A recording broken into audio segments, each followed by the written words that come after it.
So this is our honors chemistry lesson video for section 14.1, and this is part 2. So we're almost done with chapter 4. There's a couple more things we have to talk about. So in the first part, we talked more about mixtures of gases and how to pull out the gas that you're interested in. And in this part, we're going to talk more about the movement of gases, like how do they spread out or diffuse. So the first thing that we're going to talk about is how to calculate your RMS speed. So we talked about RMS speed earlier, and so now we're going to calculate it. So RMS speed is represented by U, and it is the square root. I couldn't make a giant square root, so that's why I just put it in parentheses and raised it to the half power, because that's what square root is. So it's 3R times T over molar mass. Now, R is the same number as it is in the ideal gas equation when you're using the kilopascal, so it's the 8.31. But because we're using other variables with it, the units have changed slightly. Okay, so it's kilograms times meters squared per second squared. Whoops, sorry, I underlined my 1 a little bit. That looks weird. Per second squared times mole times Kelvin. Okay, and again, anytime you see a constant with really weird units like this, it's just so that most of them cancel out. So since molar mass, which is represented by that kind of script M, appears in the denominator, that means the less massive the gas molecules, the higher the RMS speed. So since M is in the denominator, the lower this value, the higher our RMS speed. Or the higher this value, the lower our RMS speed. So what that means is the lighter or the lower molar mass particles tend to move faster. All right, so let's look at how to calculate this. So our first one says calculate the RMS speed, which is U, of N2 molecule at 25 degrees Celsius. All right, so I can see I need R, which I have. I need a temperature, which I have right here. Here's my T. I'm looking for U. So the only thing I'm missing is molar mass. But it told me that it's N2, so I can calculate molar mass myself. Okay, so N's 14 times 2 is 28 grams per mole. So now let's check our units. Well, temperature for all the gas problems has to be in Kelvin. So I add 273 and I get 298 Kelvin. Now here's where it gets slightly weird. If you look at our R value, we can see kilograms and we can see moles, but there's not going to be a way for grams to cancel. So when I plug my molar mass into this formula, I actually need it to be in kilograms per mole. So I need to change grams to kilograms. So there's 1,000 grams in a kilogram. So since grams is on top, I put my 1,000 grams on bottom and my 1 kilogram on top. So see, grams cancel. So I just take my 28 and divide by 1,000. So I get 0.028 kilograms per mole.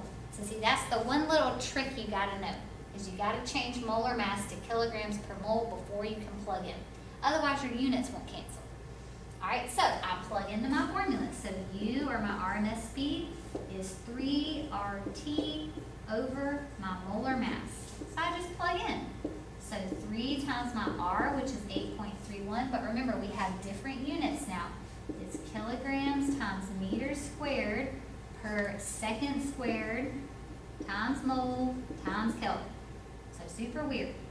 Times my temperature, which is 298 Kelvin.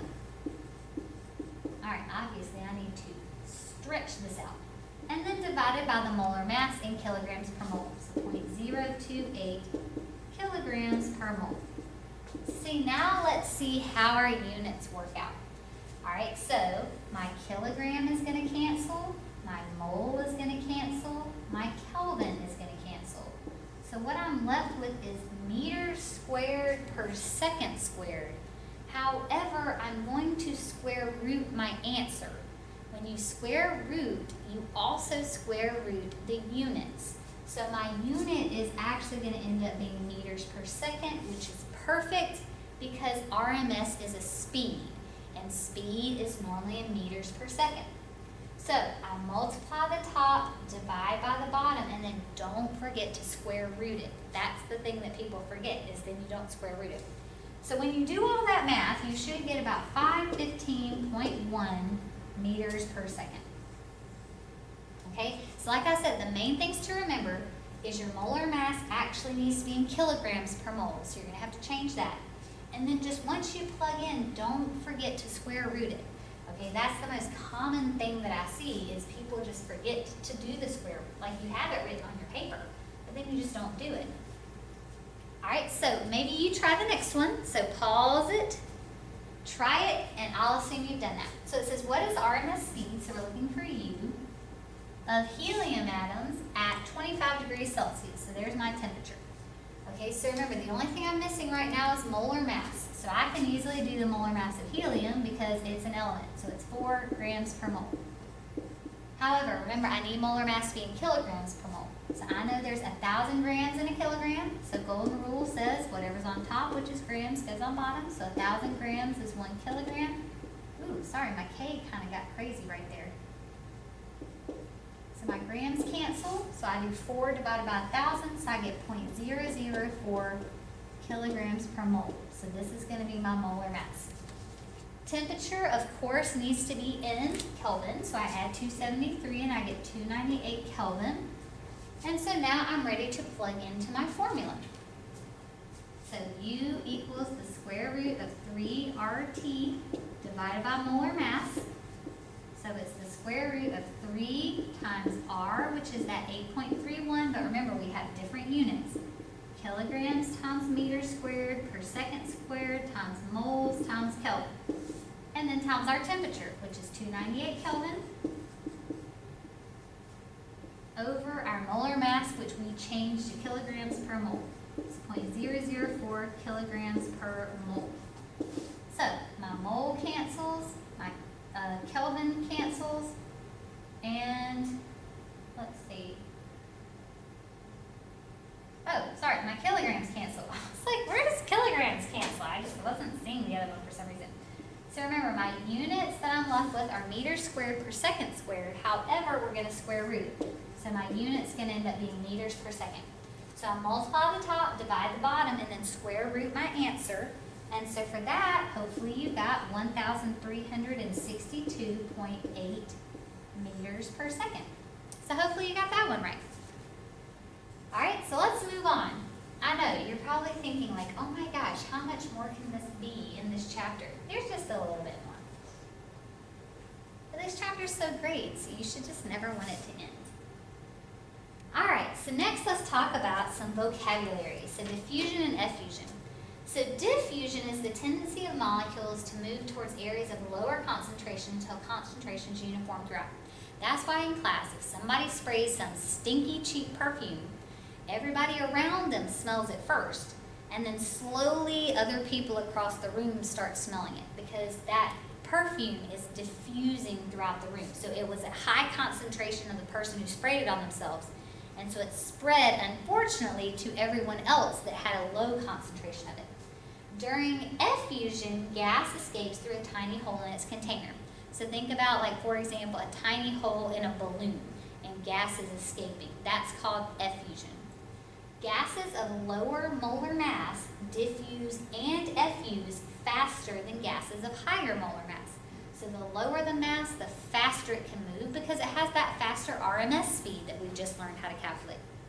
So there is, yes, yet another formula, and it is Graham's Law of Effusion and Diffusion, and it states that the rate of effusion of a gas is inversely proportional to the square root of the gas's molar mass. So your rate A over your rate B equals the square root of the molar mass of A, the molar mass of B over the molar mass of A. Sorry, I almost did it in the backwards way because I was about to tell you I did not make a typo. It is A over B on this side and it's B over A on that side. And again, I didn't know how to make a huge square root sign, so I just kind of put it in parentheses and put square root.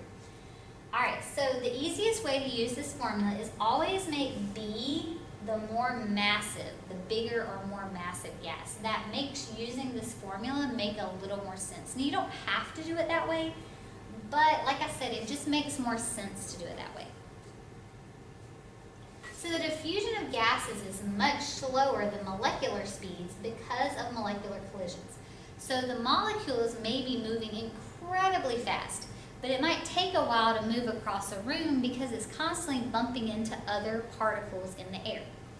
The average distance traveled by a particle between collisions is called the mean free path. So the mean free path might just be very short. This is an example of surface diffusion for a solid. So again, you can see that it takes the particles a while to actually move, even though they're actually moving really quickly, because they're constantly bumping into other particles. So,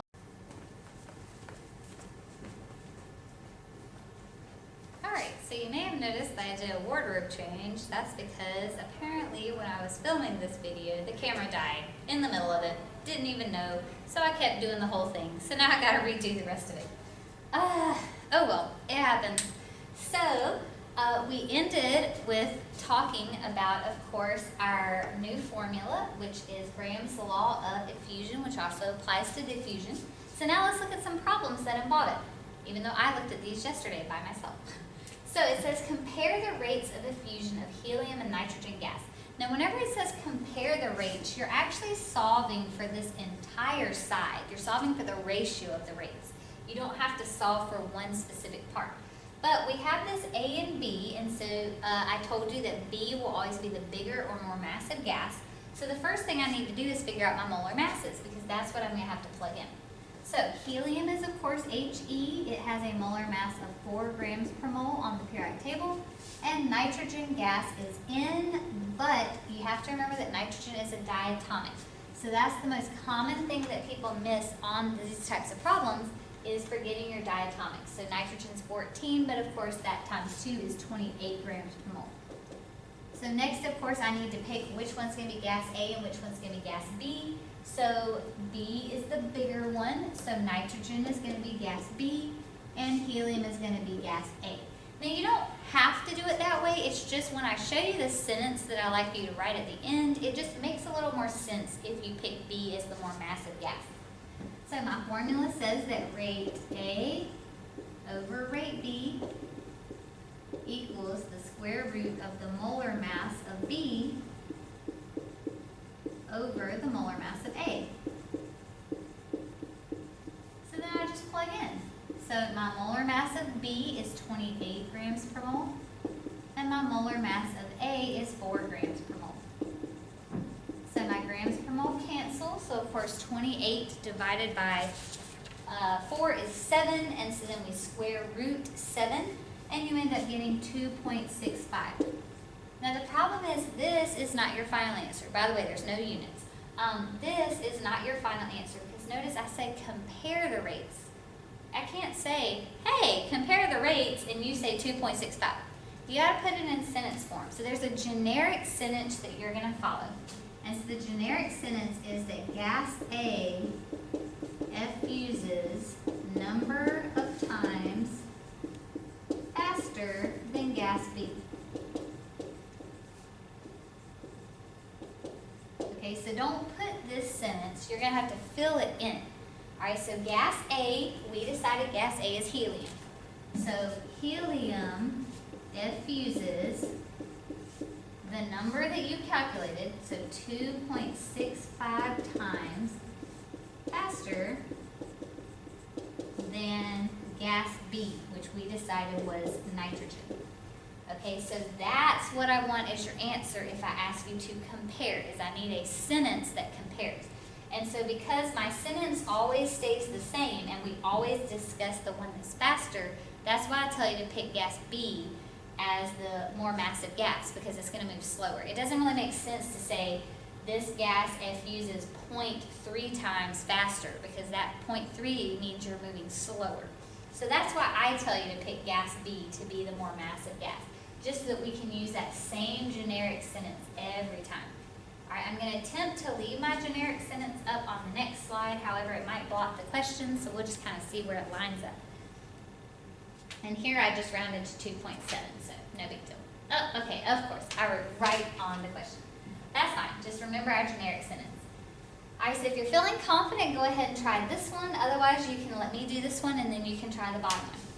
So it says, compare the rates of diffusion of sulfur trioxide and bromine gas. So sulfur trioxide is SO3, so I need to add up the molar mass, because that's what I'm going to plug in. So S is 32 on the periodic table, O is 16 times 3, so I end up getting, I think it's 80 grams per mole. And then we have bromine gas. Well, bromine is Br, however, it is a diatomic. Okay, it's a diatomic, so it's Br2. So Br is about 80, so Br2 would be 160 grams per mole. All right, so I pick B to be the bigger or more massive gas, so bromine's going to be gas B, and sulfur trioxide will be gas A. So then we're ready to plug in. So my rate A over my rate B equals the square root of the molar mass of B over the molar mass of A. So I just plug in. So my molar mass of B is 160 grams per mole. My molar mass of A is 80 grams per mole. So my grams per mole cancel. 160 divided by 80 is 2, and then you square root it, and you get about 1.41. But remember, I asked you to compare the rates. So we follow our generic sentence. Gas A effuses number of times faster than gas B. So gas A is SO3. So SO3 effuses the number of times faster, so 1.41 times faster than gas B, which is bromine, Br2. Okay, so that would be my comparison statement.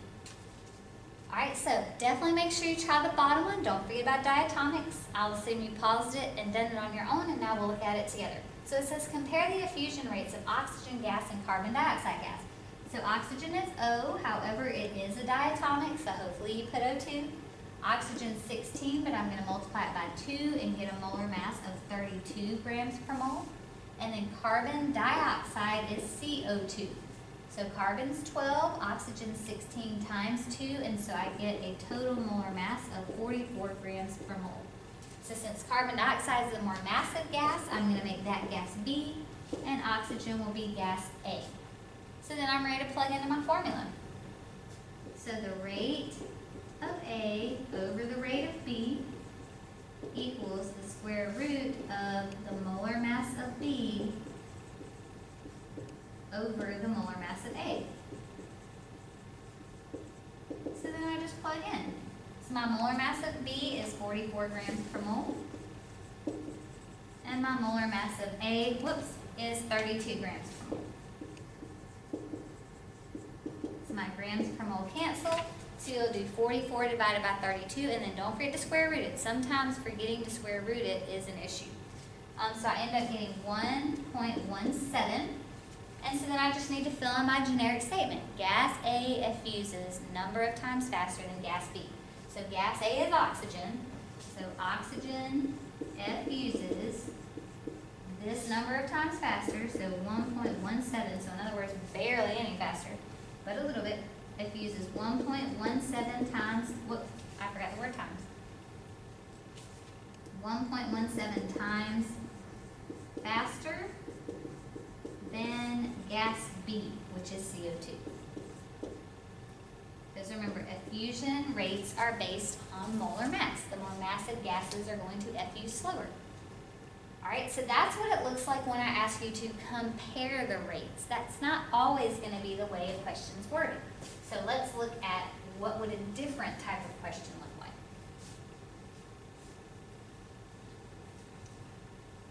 Alright, so let's move on. So this one, it says, an unknown gas composed of homonuclear diatomic molecules effuses at a rate that is only 0.355 times that of O2 at the same temperature. Calculate the molar mass of the unknown gas and identify it. Alright, so this time, instead of solving for this whole side, I'm solving for one of the molar masses. So the first thing I need to figure out is like, okay, well, which molar mass am I solving for? And how am I supposed to identify it? Even if I get the molar mass, I mean, if I know something has a molar mass of 40 grams per mole, it could be a lot of different substances. So let's look at it carefully. So it says an unknown gas composed of homonuclear diatomic molecules. Diatomic molecules means there are 2 atoms only. So like it could be HCl, it could be CO, it could be F2. All of these are diatomics. However, it also says it's homonuclear. Homonuclear means that both atoms have the same nucleus, which means both atoms are the same. So like it couldn't be something like this or something like this. It needs to be an actual diatomic element. So it could be H2, it could be F2, it could be N2. So now that I know that, once I figure out the molar mass, I can actually figure out what it is. So in other words, it's going to be X2. So it's going to be something with a subscript of 2. All right, so it says its molecules effuse at a rate that is only 0.355 times that of O2. Since this number is less than 1, that means this is the heavier of the 2. Like if it traveled 2.3 times faster, then this would be gas A. But since it's, see how it's a decimal, if it's less than 1, that means it's actually moving slower. So this one is going to be gas B, and then oxygen is going to be gas A. Because that's important, is you got to know which molar mass you're solving for. Then it says calculate the molar mass. So clearly I'm solving for molar mass of B. So let's start plugging some stuff in. First I'll write our formula just so we remember what it is. So it's rate A over rate B equals the square root of the molar mass of B over the molar mass of A. Alright, so first I need to plug in rate A. Well, notice they didn't give me the rate of oxygen. It just says that the rate of our unknown gas is 0.355 times that of oxygen. When it does that, that means we can set oxygen at 1. And then the rate of my unknown gas is 0.355. Because it's a ratio. So remember how we've talked about how you can pick numbers. So if I didn't pick 1 on the top, say I picked something else, I would just need my bottom number to be 0.355 times that. Alright, so then I put my square root. We don't know the molar mass of B, so I'm going to put a question mark for that one, or not a question mark, I'm going to put an X for that one. That's what I'm solving for. But we do know the molar mass of A. Oxygen 16 times 2, so that's 32 grams per mole. So I can put 32 on bottom. Alright, now hopefully you would have no issue solving this for X. However, just in case you do, I will go step by step. So 1 divided by 0.355 gives me 2.817. So all I did so far was I just divided this to get a number. Next, I need to square everything to get rid of my square root. Once I do that, I end up getting 7.93, and that equals X over 32. Sorry, my 9 kind of got high there. Alright, so then I multiply both sides by 32 to get X by itself. And so in that case, X equals 254. And since this is a molar mass, let me put my units of grams per mole. So it asked me to calculate the molar mass of the unknown gas. So I did that. But then it asked me to identify it. Well, I know that it's one atom bonded to an atom of the same element. So I know that the mass of one of the atoms is half of this. So if you take this and divide it by 2, you end up getting 127. And so then you can just look at the periodic table. What has a mass of about 127? Iodine does. So it would end up being I2, which makes sense because iodine is a diatomic. Alright, so this is what it's like if it asks you just to solve for one of the molar masses instead of compare the rates. Alright, so let's look at one more. So I just did that one for you. You can try the next one.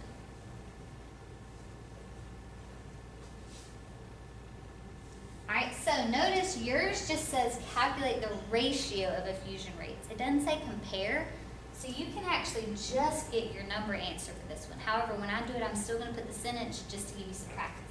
All right, so pause their video, try this one. It also gave you the formulas, so you really shouldn't miss this one. But I'll assume you've tried it, and let's look at it together. So it says, compare the effusion rates of N2 and O2. Well, N is 14, so N2 is 28 grams per mole. O is 16, so O2 is 32 grams per mole. So see, they gave us the formula, so you don't have to worry about forgetting the diatomics. So, since oxygen has the larger molar mass, it's going to be gas B. And by the way, y'all, gas B always isn't the second one. Okay, it just happens to be the second one on every example I've shown you so far. Alright, so gas B is oxygen, gas A is nitrogen, so then I just need to use my formula. So my formula, of course, is rate A over rate B equals the square root of the molar mass of B over the molar mass of A. And so then I just plug in. So my molar mass of B is 32 grams per mole, and my molar mass of A is 28 grams per mole. So my grams per mole cancel, so I do 32 divided by 28 and then square root it. And so when I do that, I end up getting 1.07. Now technically this one just said what is the ratio. So this one, it would technically be okay to just leave the number answer. However, let's just write our sentence just for practice. Alright, so remember our sentence is gas A effuses number of times faster than gas B. So gas A would be nitrogen, so nitrogen effuses the number that we calculated, so 1.07 times faster than gas B. And gas B is oxygen, so O2. Alright, so hopefully you got that one right. So let's go ahead and finish up, especially considering I've now had to do this twice. Alright, so section assessment. It says, in a mixture of gases, how is the total pressure determined? Well, if you remember Dalton's law of partial pressures, it was P total equals P1 plus P2 plus P3, so forth and so on. So you just add the partial pressures. Add the partial pressures of each gas in the mixture. So number 2, what is the effect of molar mass on the rates of diffusion and effusion? Well, remember, the larger the mass, the slower those molecules move. So the larger the molar mass, the slower the gas effuses / diffuses. It's just moving slower in general. Alright, so number 3, it says, what distinguishes effusion from diffusion? Well, effusion is when a gas escapes a tiny hole in a container. That is the definition of effusion. Diffusion is when a gas spreads from high to low concentration. So it's not necessarily escaping a tiny hole, like it could be just open to the room. How are they similar? Well, in both instances, it's going from high to low concentration. It's just that effusion happens to be escaping a tiny hole in a container. Like think about an air molecules or, helium atoms or whatever slowly escaping out of a balloon. That would be an example of that. So number 4, explain why the rates of diffusion of nitrogen gas and carbon monoxide are almost identical at the same temperature. Well, we know that diffusion and effusion are based on molar mass. So first, let's look at the molar mass. Well, nitrogen is N, but of course it's a diatomic, so it's going to be N2.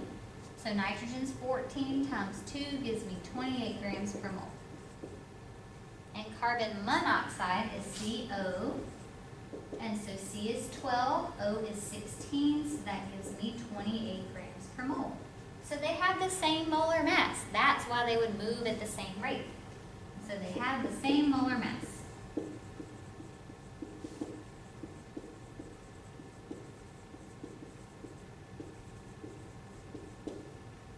They have the same molar mass.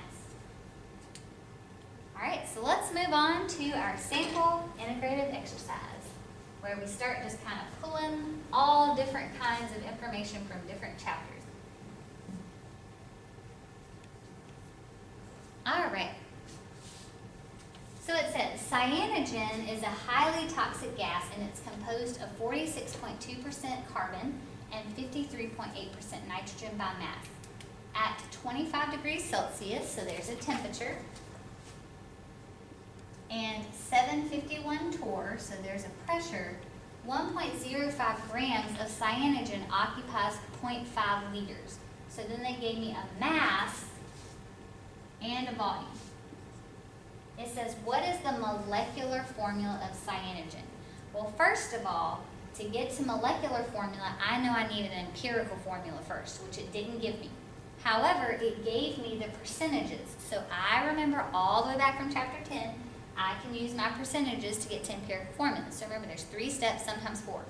Change percent to grams, convert grams to moles, divide by the smallest number, and then if you end up with a fraction, you need to account for that. So like if you get a 0.5, multiply by 2, so forth and so on. All right, so I'm going to start with my percentages. So remember, step 1 says change percent to grams, and so what we do is we assume that we have 100 grams total, and so I can literally just change my percent sign to gram. So I have 53.8 grams, oh gosh, my 8 kind of went crazy there, 8 grams of nitrogen. All right, so step 2 is to convert to moles, so I have to use molar mass. So for carbon, it's 12 grams per mole, so since I have grams on top, I'm going to put my 12 grams on bottom, my 1 mole on top, and so once I divide, I end up getting 3.85 moles for carbon. Now I do the same thing for nitrogen.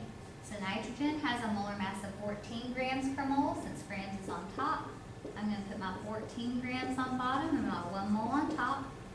My grams cancel, and once I divide, I end up getting 3.84 moles of nitrogen. Step 3 is, of course, to assume that the lowest subscript is going to be a 1, and so we divide by the smallest to keep the ratio the same. And so, of course, they're both practically the same number. So once I divide, I'm going to get 1 mole for C and 1 mole for N. So my empirical formula is Cn. The problem is it asked me for the molecular formula, not the empirical formula.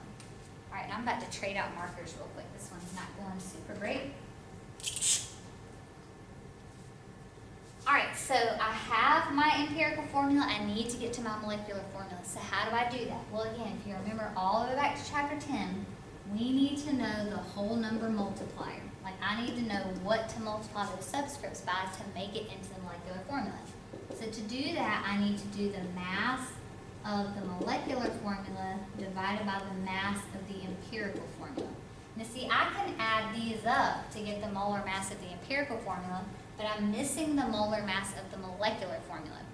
Well, I got some temperatures, some pressures, and things like that. Do I have a formula to calculate molar mass that involves those?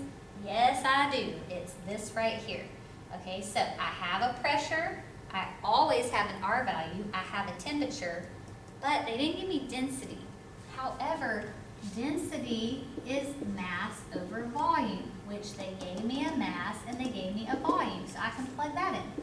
So 1.05 grams divided by 0.5 liters gives me a density of 2.1 grams per liter. So this is my density. Okay, so now that I have pressure, temperature, volume, density, I can use my formula. However, let's check our units because we always know they're wrong. All right, so temperature, of course, can't be in Celsius. I have to add 273 and I get 298 Kelvin. Pressure can't be in torr.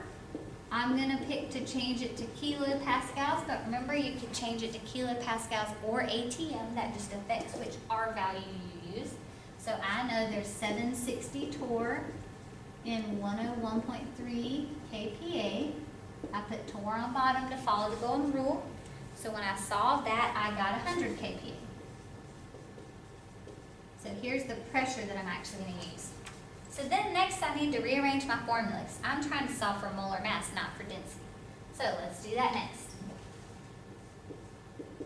So density is pressure times molar mass over R times T. I'm trying to solve for molar mass. So first I'm going to multiply both sides by R and T. And then I'm going to divide both sides by pressure. So molar mass equals RTD over P. So then I just plug in. Well, since I chose to change my pressure to kilopascals, I'm going to pick my 8.31 for my R value. So it's going to be 8.31 liters times kilopascals over moles times Kelvin times my temperature, which is 298 Kelvin, times my density, which we calculated as 2.1 grams per liter, and all of that divided by my pressure, which we calculated to be 100 kPa. So if you look, my kPa cancels, my liters cancel, my Kelvin cancels, I'm left with grams per mole, which is what I want. I want molar mass. So when I multiply the top and divide by the bottom, I end up getting 52 grams per mole. So this is my molecular formula mass. All right, so now I have the mass of the molecular formula. I just need the mass of the empirical formula. So I can just add up. Carbon's 12, nitrogen is 14, and so that gives me 26 grams per mole. So this is my empirical formula. So then I just plug in. So I do 52 grams per mole divided by 26 grams per mole. Grams per mole cancel. Once I divide, I end up getting 2 as my whole number multiplier. So remember, what I do is I take my empirical formula and I multiply my subscripts by 2. So it becomes C2N2. And that's it. Like, right? That's not that bad. All right, so all we did was we first figured out our empirical formula using our percentages. And then we realized that we needed the molar masses to get to the molecular formula. So I can add this up to get the molar mass for the empirical, but I had to use this formula to get the molar mass for the molecular. However, I also had to calculate density using mass over volume. I had to do some conversions, then rearrange and plug in, and then I divided my two masses to get that whole number multiplier, and then my answer is C2N2. You know, no big deal. All that work for just C2N2, right? So let's look at our other parts real quick, because of course there's more.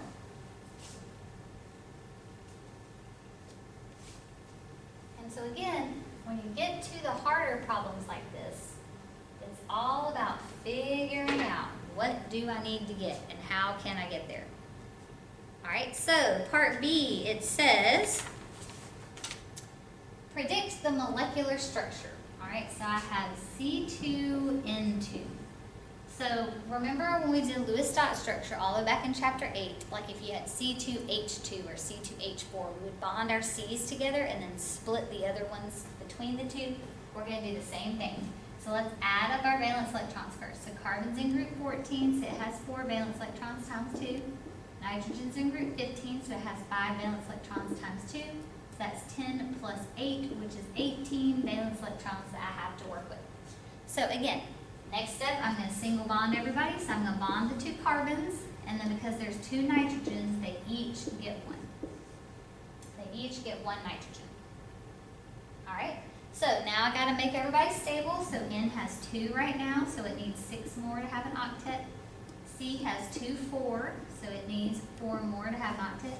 C has 2, 4, so it needs 4 more to make an octet. N has 2, so it needs 6 more to make an octet. But remember, now I got to check my total. So I'm allowed to have 18. I have 2, 4, 6, 8, 10, 12, 14, 16, 18, 20, 22, 24, 26. Oh my gosh. So I actually have 8 extra electrons. So if you remember all the way back to chapter 8, for every 2 extra electrons, you need 1 bond. So if I have 8 extra electrons, I actually need 4 bonds. My gosh. Okay, so I'm going to put a triple bond here and a triple bond here. Because I can't put like a triple bond here and here because then carbon will have too many bonds. And you can't put like, here, let me show you what I mean. You couldn't do like a double bond here and here because then, see, carbon will have 5 bonds over here. Okay, so I'm going to do a triple bond on both sides, but remember I have to go adjust my octets. So now nitrogen has 2, 4, 6, 8, I get rid of 4. Carbon has 2, 4, 6, 8, 10, 12, so I get rid of 4. Carbon has 2, 4, 6, 8, 10, 12, so I get rid of 4. And nitrogen has 2, 4, 6, 8, 10, 12, so I get rid of 4. My gosh, what a pattern we had going there. So remember, I'm allowed 18 electrons, so I have 2, 4, 6, 8, 10, 12, 14, 16, 18. So there is my structure. All right, so next it says predict the polarity of the compound. So here, let me just redraw it down here real quick.